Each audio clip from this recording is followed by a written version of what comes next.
50 लोगों का ससुराल। आज की कहानी इतनी आम है कि ये देखने वाले हर तीसरे दर्शक को उनके खुद के घर की लगेगी।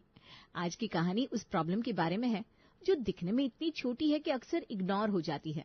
ना ही इसके बारे में घर की बहुएं बात कर पाती है, ना ही कोई और, पर इससे परेशान तो सभी बराबर होते हैं। और आज की कहानी इसी टॉपिक पर है। अपने कमरे में बैठी पारुल फोन पर अपनी भाभी से बात कर रही थी। क्या एक एपिसोड कल टेलीकास्ट भी हो चुका? ये क्या बात हुई भाभी, आपको बताना चाहिए था ना मुझे। आप तो वहाँ अपने पति के साथ अकेली रहती हैं, भैया तो काम पर चले जाते हैं, फिर आप दिन भर इंस्टा स्क्रॉल करने के लिए फ्री हैं, पर मैं तो नहीं चला सकती ना फोन। जॉइंट फैमिली के घर में कितना काम होता है मैं ही जानती हूँ। एक काम तो दिया था मैंने आपको, वो भी आपसे नहीं हुआ।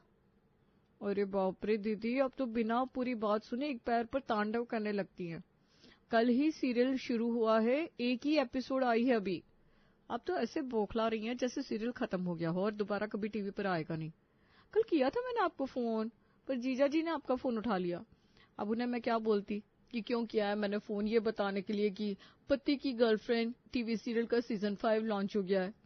अरे जीजा जी को तो यही लगेगा ना मैं उनकी बीवी को बिगाड़ रही हूँ। ओ अच्छा, आपने फोन किया था क्या? वो क्या है ना भाभी, आप जानती हैं कि पति की गर्लफ्रेंड सीरियल कितना पसंद है। हर साल जब भी इस शो का नया सीजन आता है ना तो मेरा मूड बन जाता है, पर अब तो एक एपिसोड पार हो गया। हाँ, तो खुशखबरी ये है कि आज 3 बजे एपिसोड 2 आने के पहले, यानी कि 2 बजे से 3 बजे तक एपिसोड 1 फिर से रिपीट टेलीकास्ट किया जाएगा। यानी कि 2 घंटे में आप कल और आज दोनों एपिसोड मिलाकर देख सकती हैं। अरे वाह वाह वाह भाभी, आपकी फोन चलाने का कोई तो फायदा हुआ मुझे। कौन सा सीरियल कितने बजे आने वाला है, उसका रिपीट टेलीकास्ट कितने बजे आएगा, सब आपको पता होता है। You are great. तो आज 2 बजे से 4 बजे तक का मामला सेट है।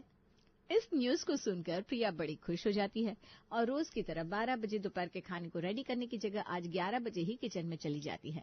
अपनी बहू को किचन में जाता देख पूजा रूम में बैठी सुषमा कहती है, अरे बहू नाश्ता तो हो गया है, फिर क्यों रसोई के चक्कर लग रहे हैं? ठीक से नाश्ता नहीं किया था क्या? हाँ दे मम्मी जी भी, रसोई में बहू नहीं जाए तो भी दिक्कत, जाए तो भी दिक्कत। आप ही कहती है ना मम्मी जी कि पहले सारा काम निपटा लो फिर जहाँ जाना है जाओ। तो आज दोपहर में मेरी फेवरेट सीरियल आने वाली है, दोपहर के 2 बजे, तो मैं अभी ना सारी तैयारी कर दे रही हूँ। चलो अच्छा है, तू 11 बजे आई है दोपहर के खाने की तैयारी करने। थोड़ा और जल्दी आ जाती तो नाश्ता और लंच साथ में हो जाते नहीं। पारुल जल्दी से रसोई में जाकर दाल चावल भिगो देती है, दूसरी तरफ कपड़े धोने डाल देती है। ये सही है, सब कुछ ऑन टाइम चल रहा है। जब तक मशीन में कपड़े धुल रहे हैं मैं अपने कमरे की सफाई कर लेती हूँ, फिर दाल चावल बना दूंगी, फिर कपड़े सुखा दूंगी। बाकी सब्जी बनाना और खाना परोसना तो भाभी की जिम्मेदारी है, और ऐसे हो जाएगा आज का काम खत्म। और 12:30 बजते बजते पारुल सारा काम करके फ्री हो जाती है। फिर रसोई में जाती है प्रिया और दोपहर के खाने का बचा हुआ काम पूरा कर देती है। ठीक 12 बजे हरि प्रसाद अपने बड़े बेटे करण के साथ दुकान से वापस आते हैं और दोनों खाने पर बैठ जाते हैं। वाह वाह वाह, सब ठीक है, एवरीथिंग इज ऑन टाइम। 2 बजते बजते सभी सोने चले जाएंगे या दुकान लौट जाएंगे। फिर मैं आराम से 2 से 4 तक अपना फेवरेट शो पति की गर्लफ्रेंड देख पाऊंगी। पर ऐसा होने वाला था क्या? खाना खाने के बाद हरि प्रसाद अपने कमरे में ना जाकर हॉल के सोफे पर आकर बैठ जाता है। 3:30 बजे तक तो आपको दुकान निकलने की हड़बड़ी हो जाएगी। चलिए सो जाइए, बैठ क्या गए हैं आप? बस 1-2 न्यूज देख लेता हूँ सुषमा जी, ये काम के चक्कर में दिन दुनिया की खबर नहीं रहती। एक काम कीजिए ना, कमरे से मेरा तकिया लाकर यहाँ सोफे पर दे दीजिए, जरा कमर के पीछे लगाऊं। वहां टीवी न्यूज शुरू होती है और यहाँ धीरे धीरे हरि प्रसाद का पोस्चर बैठने से लेटने का होने लगता है और 5 मिनट के बाद तो वो पूरी तरह करवट बदल कर लेट जाते हैं। ये क्या, पापा जी अगर यहीं सो जाएंगे तो मैं टीवी कैसे देखूंगी? मम्मी जी से कहती हूँ। पारुल भागते हुए अपनी सास के कमरे में जाती है। मम्मी जी शायद पापा जी को नींद आ रही है, देखिए ना रिमोट हाथ में लेकर ही लेट गए और टीवी भी नहीं देख रहे हैं।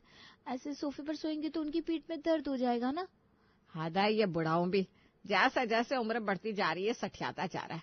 रुक, मैं जाकर देखती हूँ। सुषमा जाकर हरिप्रसाद की सिरहाने खड़ी हो जाती है। अरे चलिए कमरे में आराम से सो जाइए, ऐसे एक करवट होकर सोएंगे तो कंधे में दर्द आ जाएगा।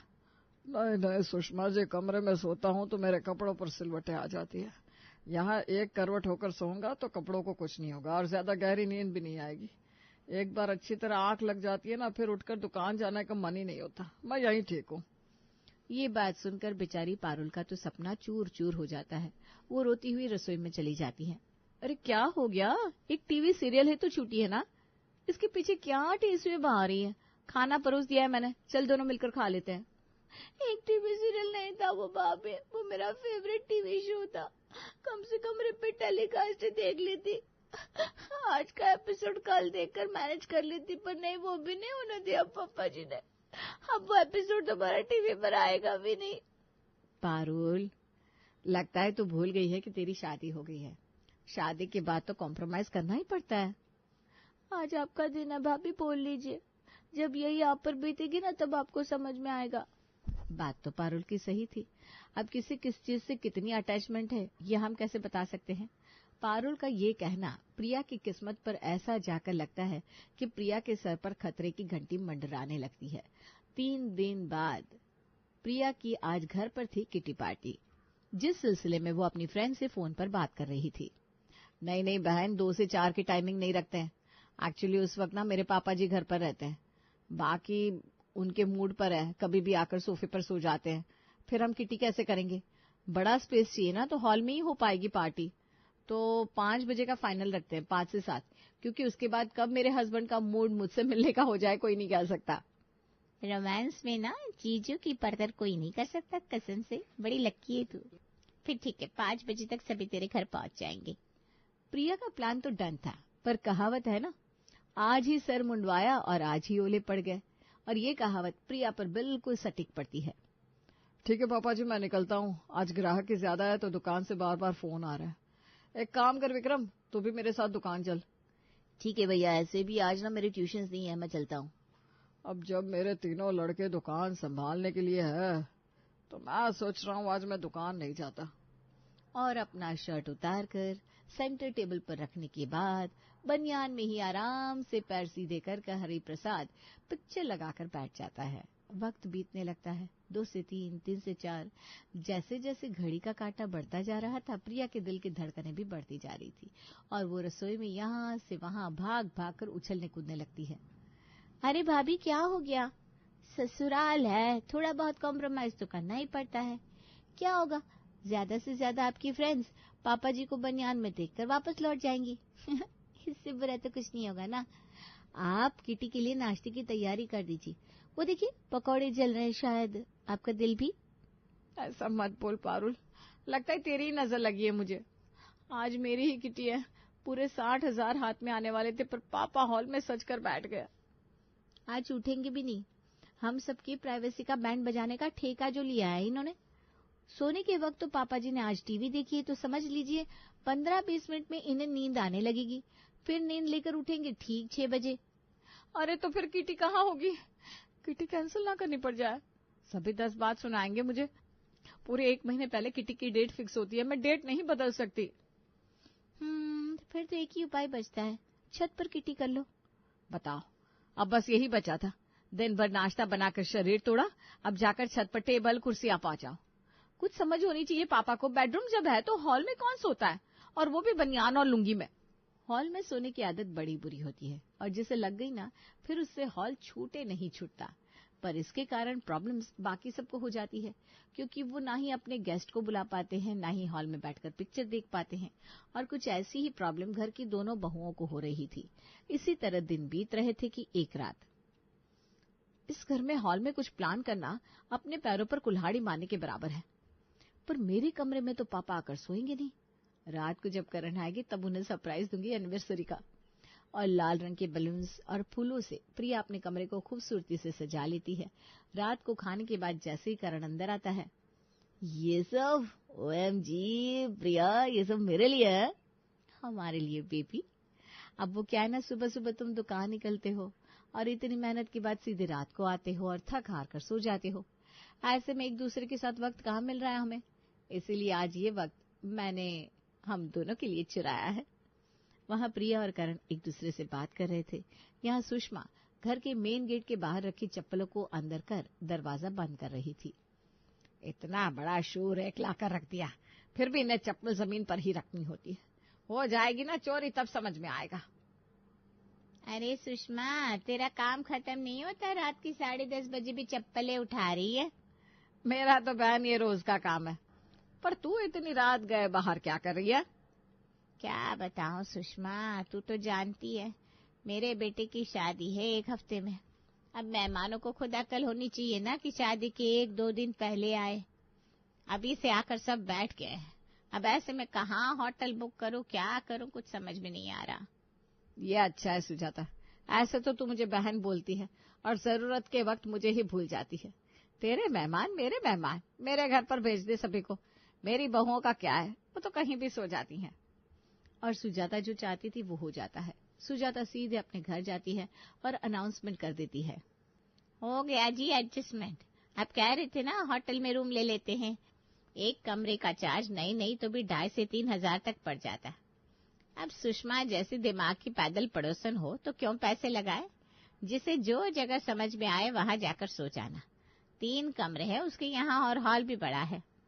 और अपने अपने बिस्तर, चद्दर और तकिए लेकर सभी सुषमा के घर पहुंच जाते हैं। प्रिया बस रोमांस में अपने पति के गले लगने वाली थी कि उसके दरवाजे पर दस्तक होती है। चैन नहीं है इन लोगों को भी, पूरा दिन तो दरवाजा खुला रहता है, 2 मिनट अभी बंद किया नहीं कि दरवाजा पीटने लगे ये लोग। अरे बहू दरवाजा खोल, मैं हूं। अब क्या बताऊं सुजाता, 3 साल हो गए शादी को, अभी भी दरवाजा बंद हो जाता है। क्या करना होता है इन मियां बीवी को, मुझे समझ में नहीं आता। देख बहू, सुजाता आंटी के घर पर गेस्ट आए हुए हैं, बेटे की शादी है ना तो वो सब यहीं रुकेंगे। औरतों को तू अपने रूम में एडजस्ट करवा ले और जेंट्स प्रिया के कमरे में एडजस्ट कर लेंगे। तू बाहर हॉल में सो जा। वो सब तो ठीक है सुषमा, पर तेरी बहू ने ये रूम में सजावट क्यों करवाई है? हमें क्या मम्मी जी, मैं तो इसी कमरे में सोऊंगी, यहाँ फोटोज लेने में कितना मजा आएगा ना। पड़ोसियों की गेस्ट सो रहे थे घर के कमरों में और घर के मेंबर्स हॉल में। ओहो, बार बार नीतू का फोन आ रहा है, इन सब के चक्कर में मेरा ब्रेकअप ना हो जाए। घर से बाहर जाकर विक्रम अपनी गर्लफ्रेंड का फोन उठाता है। सॉरी यार नीतू, वो मेरा घर तो तुम जानती हो ना, सराय खाने से कम नहीं है, जिसे देखो आकर बैठ जाता है। अब सभी ना हॉल में आकर सो रहे हैं तो कैसे बात करूं मैं। एक तो तुम्हारे घर में तुम्हारा खुद का कोई कमरा नहीं है, कभी किसी भाभी के कमरे में पड़े रहते हो, कभी किसी रात को नसीब से हॉल तुम्हें मिलता था, अब वो भी चला गया। अभी तो मैं फोन रख रही हूँ, कल भी अगर तुमने यही ड्रामा किया ना तो समझ लेना ब्रेकअप तय है। इस मामले में जैसा हरिप्रसाद था वैसे ही उसकी बीवी सुषमा भी। प्राइवेसी के नाम पर बचा था तो सिर्फ एक बाथरूम, पर पड़ोसी आए हुए थे तो वो भी आजकल एंगेज रहता था। ऐसे में अपनी गर्लफ्रेंड से बात करने विक्रम छत पर जाता है, जहां वो देखता है कि उसके पापा छत के चेयर पर ही कमर सीधी करके सो रहे हैं। ये तो हद हो गई, कहाँ जाए आदमी इस घर में। दोपहर में वैसे हॉल में अड्डा जमाए रखते हैं पापा, अब छत पर भी आना शुरू कर दिया। बैठे बैठे कौन सोता है। अब कैसे बात करूं नीतू से। अपने पेरेंट्स से परेशान विक्रम जाता है अपनी भाभीयों के पास रसोई में। मैं तो क्या ही बोलूं भैया, मेरा तो खुद का सत्यानाश हुआ पड़ा है, टीवी तक नहीं देख पाती मैं यहाँ। जिस दिन से ब्याह करके आई हूँ उस दिन से कमरे की कुंडी तक नहीं लगने दी मम्मी जी ने। कभी कभी तो लगता है प्लेटफॉर्म पर सो रही हूँ, कभी कोई यहाँ से आ रहा है कभी कोई वहां से आ रहा है। अब तो वो कमरा भी छिन गया। और नहीं तो क्या, रिश्तेदार तो आकर कह देते हैं बच्चा क्यों नहीं प्लान कर रही, शादी को 3 साल हो गए, अब कैसे कहां से करूं बच्चा प्लान। आपका ब्रेकअप होने में ही फायदा है भैया, क्योंकि नीतू अगर यहाँ आ गई ना तो उसके भी रोते हुए ही दिन गुजरेंगे। प्रॉब्लम से भागने की मत सोचिए भाभी, प्रॉब्लम से निपटने की सोचिए। अगर हम अपने पर आ गए तो क्या पापा मम्मी और क्या ये मेहमान। पापा अगर सोफे में लेटे हुए हैं ना तो आप भी टीवी चला लीजिए, आखिर में क्या होगा, आवाज के कारण नींद टूटेगी और खुद चले जाएंगे कमरे में। बस बस देवर जी, मैं समझ गई मुझे क्या करना है। और आज इसके पहले कि सुजाता के गेस्ट रात को सोने के लिए प्रिया के कमरे में आते, प्रिया अपनी सहेलियों को बुलाकर अपने कमरे में किट्टी पार्टी शुरू कर देती है। अरे भाभी जरा जगह दीजिए ना, हमें सोना है। ये आया तुझ पर, तू गाना गाना स्नेहा, और बिना गूगल किए, वरना हर बार तू चीटिंग करके गिफ्ट ले जाती है। अरे भाभी ये तो सुन ही नहीं रही। अरे बहू। क्या हो गया आंटी जी, आप डिस्टर्ब क्यों कर रही हैं? देख नहीं रही है हमारी किटी पार्टी चल रही है। आज मेरी सहेलियां मेरे कमरे में ही सोने वाली हैं। आपको सोना है तो आप मम्मी जी के कमरे में चली जाइए अपनी पलटन के साथ। प्रिया अपने कमरे को इस तरह भर लेती है। अब विक्रम भी अपना दिमाग चलाकर अपनी भाभी पारुल के कमरे में अपने दोस्तों के साथ लैपटॉप लेकर बैठ जाता है। बेटा सोने का वक्त हो गया हमारा। अब मैं क्या बोलूं अंकल, मेरे तो एग्जाम है, अब देख सकते हैं हम सब बैठकर पढ़ाई कर रहे हैं। ये सुनवाने लेकर आई थी सुजाता, चलो भैया यहाँ से। सारे मर्द गुस्से में वापस लौट जाते हैं और लेडीज चली जाती हैं सुषमा के कमरे में। क्या है ये सुषमा, क्या तो बिस्तर पर सजकर बैठ गई है? मेरी बहन कहाँ सोएगी, उसे आर्थराइटिस है, वो जमीन पर नहीं सो सकती, तू सो जा। एक तो इन्हें जगह दी और अब ये मुझे ही जमीन पर सुलाना चाह रही है।